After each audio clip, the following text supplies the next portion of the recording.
Hey Grains! Today my salty bird really wanted to come out of his cage and say hi. That's quite the hello there. You happy? Okay. What else do you want to say? Did you guys know that before the camera turned on, he was smacking me on the head non-stop? You proud of yourself? That's not okay, you know.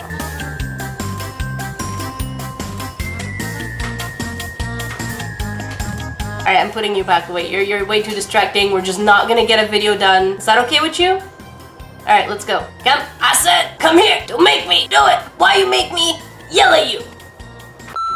Alright, so we all know that if you're going around the house or anywhere carrying a whole roll of toilet paper is because your cold leveled up. So I wanted to do a craft kit that represented my actual feelings today. And so today's kit under attack, Fizzy Gloop. I feel like my nose is constantly fizzing and glooping. That's gross. Now you know exactly how I feel and we can empathize. Still gross.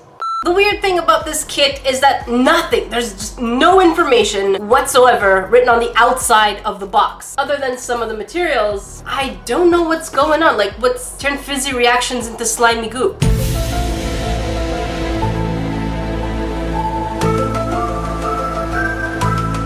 From what I can tell, this kit costs $5 US, or if you're Canadian, about $7. So let's see what's inside.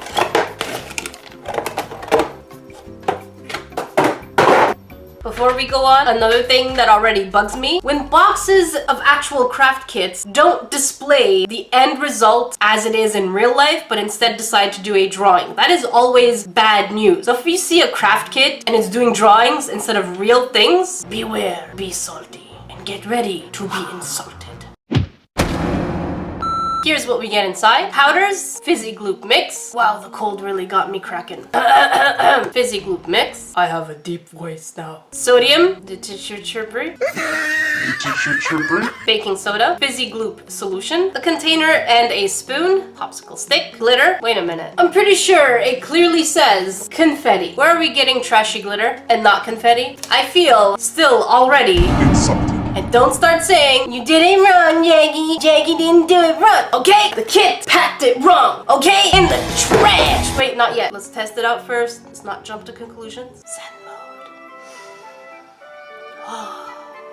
And last but not least, we get a set of instructions. So let's go ahead and follow the instructions. If you want to pause, read it. Look, my face is gonna disappear. If you have trust issues, go ahead and read it. Help yourself. See what you gotta do to make yourself happy in this life. The instructions are giving me a headache because it's just making you go left and then right and then left and then right. Here, let me read a little bit. Measure 100 milliliters of warm water, pour it into the plastic paper cup. Use a spoon to add 1 level spoonful of sodium. Stir. Combine 10 milliliters of room temperature water with 2 spoonfuls of your activator and 1 spoonful of the gloopy mixture, and set them aside to another cup. Hey, it said easy to follow instructions. Couldn't you have divided this in easier steps, perhaps? So the first thing I did was take 100 milliliters of warm water and then put 1 level spoon of the sodium.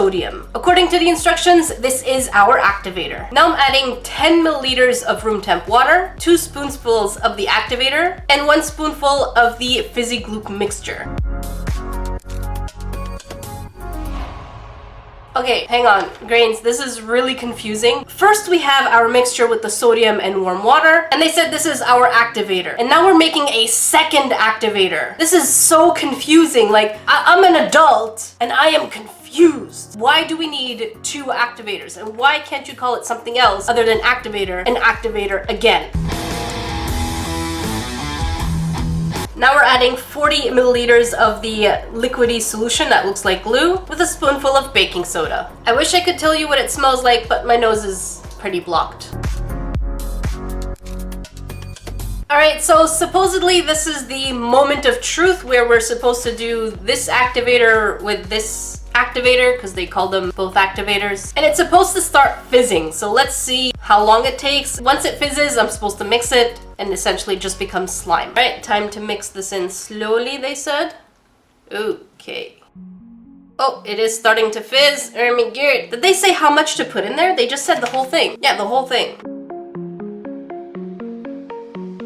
Oh my god. Look at that. This is pretty neat. I want to touch it. Oh, It's like snot. I've been dealing with that all week. I don't know if I want it in my crafts. We haven't even finished putting all the activator yet, so we're gonna do that. There's still so much liquid to go. Oh my god, overflow. Alright, now that it mostly stopped fizzing, we're supposed to just keep kneading it until it becomes slime. And they did say take the spoon and scoop it all out. That's what I'm gonna do. And they said if we're not scared, we can just go in manually, and that's what I'm gonna do. Going in manually, Johnny! I don't know, those of you obsessed with slime, please tell me why. I want to understand you. Your culture is important to me. Alright, that's all I could scoop out. Okay, we're gonna keep kneading. This is gonna take a lot longer than I expected. I don't know why I'm over here. I really need to finish. They said don't worry, it will eventually harden.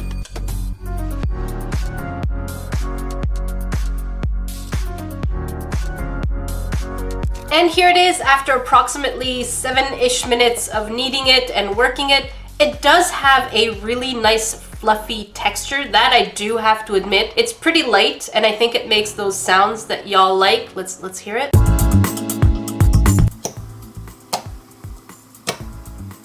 And it is super stretchy, but at the same time, it's not sticky. I did have some of the residue from mixing it, but this itself, as you can see,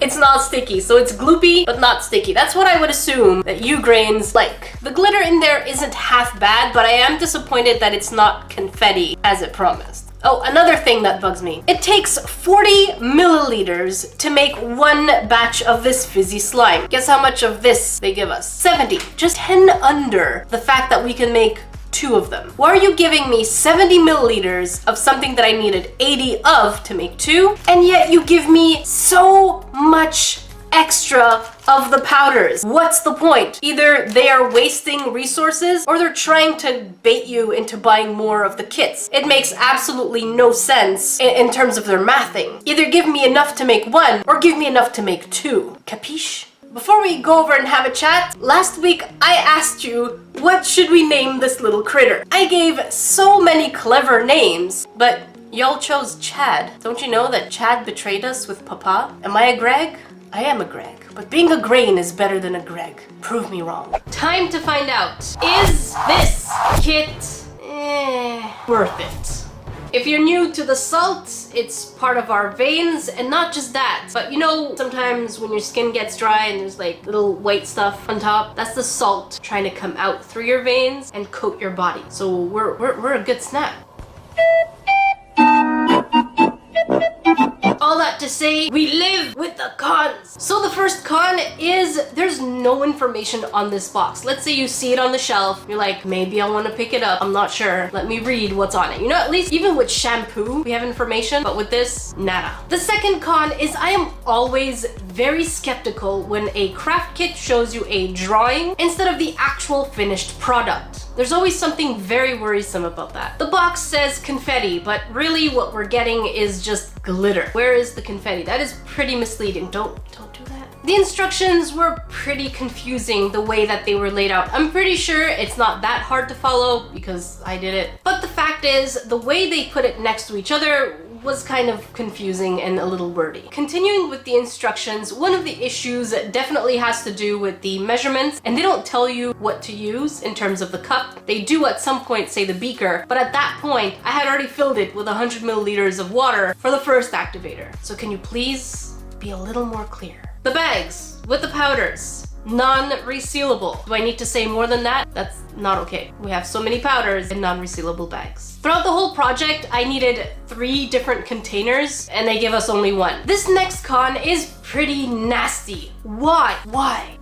Why would you give us 70 milliliters of one of the items when we need 40 for each project, which means if I wanted to do 2 of them, I'm 10 milliliters short. But I have all these extra powders to probably make at least 6 more. Whoever's responsible for resources at that company is wasting so much. So either give me 10 milliliters more or cut down on those powders and the glue. Now, I know that I said the texture of the slime is actually really nice and fluffy, but give it 15 minutes and it started to overactivate, and it became a really stiff, breakable piece of slime. So give it enough time, instead of staying goopy and fluffy and nice, it really did harden and become very plastic-like. Alright, on to the pros, because I am a fair grain of salt. This is a $5 kit. You can't really expect too much in terms of $5, but it does come with everything you need. It doesn't last long, but the fluffiness of that slime was really nice to play with. Although very short amount of time, it was still pleasant at first. So if you're okay with having slime 10-15 minutes, I really enjoyed the fizzing part. How cool was that? I don't know. I love experiments. I love fizzing things. So the fact that I had fizzing slime, I said it was gross, but it's still pretty cool. So overall, keeping in mind that it is pretty cool when it comes to fizzing, but the materials are lacking inspiration, and that the final product is not confetti, nor does it last long, I give this kit a 5 on 10 dorks. It's not something I would discourage someone for getting, especially for $5, but it's not something I would encourage people, you know, getting either way. So it's like, meh, wait, just wait. Today's video is sponsored by Skillshare. You brains know how much I value learning new skills. And previously with Skillshare, I learned how to do a resin acrylic pour. I followed the class by Katie Sandbeck, which was really easy to follow. It made my nervousness a lot less nervousy. And I had also learned how to do claymation by Claudia McLelland. I had a little too much fun making that little wand move and transform the creature. Regardless what you're into, Skillshare has over 25,000 online courses that range from everything as arts, crafts, resin, and other things like photography and claymation. And the premium membership is only $10 a month annually, and it gives you access to not just the classes, but also the community. So people posting pictures, asking questions, and so on. So whether you want to fuel your curiosity, creativity, or even search for a new way to start up a career, Skillshare is really one of the perfect places to start. So if you're interested, feel free to check out my link. For the first 500 people to use my link, you get a 2-month free trial. And if you like it, continue. If it's not your thing, at least you tried. So thank you again, Skillshare, for sponsoring this video. Remember to check out my link right here. And of course, it'll be in the description box below. Thank you so much for watching, my little grains. If you want a crafty video, check it up here. And if you want a salty video, because you need to remove all that hydration, check it out down here. Until then, I will see you in the next video.